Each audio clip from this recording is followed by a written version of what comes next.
আজকে আমি আপনাদের সাথে শেয়ার করব আমি কিভাবে পিৎজা তৈরি করি। অনেক মজার একটা পিৎজা এবং খুব সহজেই তৈরি করা যায়। যদিও পারফেক্ট না, কিন্তু অনেক মজা হয়ে থাকে আমার পিৎজাটা। প্রথমে আমি পিৎজা বানানোর জন্য 2 চামচ ইস্ট হালকা গরম পানিতে গুলিয়ে নিচ্ছি।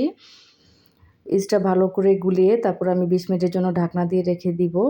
এবার আমি 1 কাপ মাংস নিয়ে নিয়েছি ম্যারিনেট করার জন্য। এখানে আমি মাংসের পরিমাণ মতো লবণ দিয়ে দিলাম। তারপর দিয়ে দিব গোলমরিচের গুঁড়া হাফ চামচের মতো, 1 চামচ দিয়ে দিলাম সয়া সস, তারপর হাফ চামচ আদা বাটা, হাফ চামচ রসুন বাটা দিয়ে সবগুলো আইটেম ভালো করে মিক্সড করে আমি রেখে দিব 10 মিনিটের জন্য।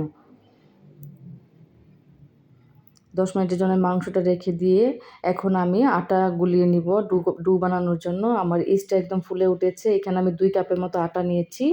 দিয়ে দিলাম পরিমাণ মতো লবণ এবং 2 চামচের মতো তেল। এখন আমি ইস্ট গুলানো পানিটা দিয়ে আটাটা ভালো করে মাখিয়ে নিব। পিৎজা বানানোর জন্য আপনি ডুটা যত বেশি মাখিয়ে নেবেন তত বেশি পিৎজাটা সফট হবে। অনেকক্ষণ ধরে মাখিয়ে নিতে পারলে ভালো হয়। আমি অনেকক্ষণ ধরে আস্তে মাখিয়ে নিয়েছিলাম। হাতে হালকা করে তেল দিয়ে নিতে হবে যেন লেগে না যায়। আমার ডোটা প্রায় হয়ে গেছে। এখন আমি ডোটা 20 মিনিটের জন্য রেস্টে রেখে দিব। এই 20 মিনিটে ডোটা একদম ফুলে অনেকটুকু হয়ে যাবে। এখন আমি সবগুলো আইটেম কেটে নিচ্ছি। এখানে আমি একটা ক্যাপসিকাম নিয়েছি।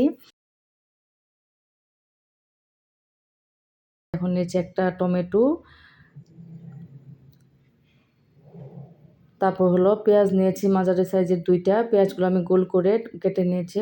এই পিৎজাটা খেতে এত মজা হয়ে থাকে, আমি যতবার বানিয়েছি আমার ছেলে অনেক পছন্দ করেছে পিৎজাটা।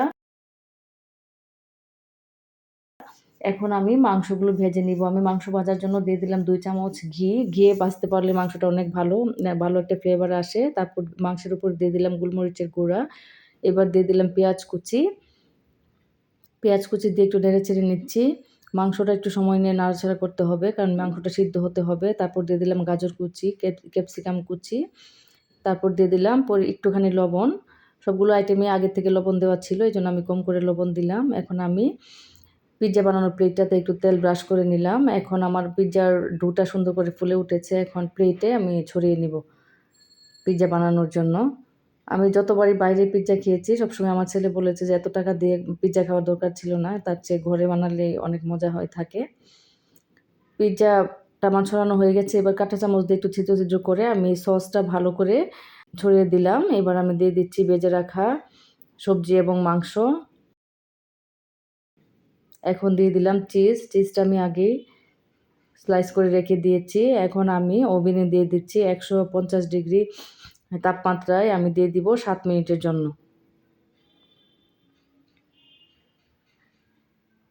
সুন্দর করে পিৎজাটা হচ্ছে। 7 মিনিট পরে আমার পিৎজাটা আমি বের করে নিচ্ছি। অনেক সুন্দর একটা কালার এসেছিল, একদম এত সুন্দর এবং নরম হয়েছিল পিৎজাটা। সুন্দর একটা ফ্লেভার বের হচ্ছিল।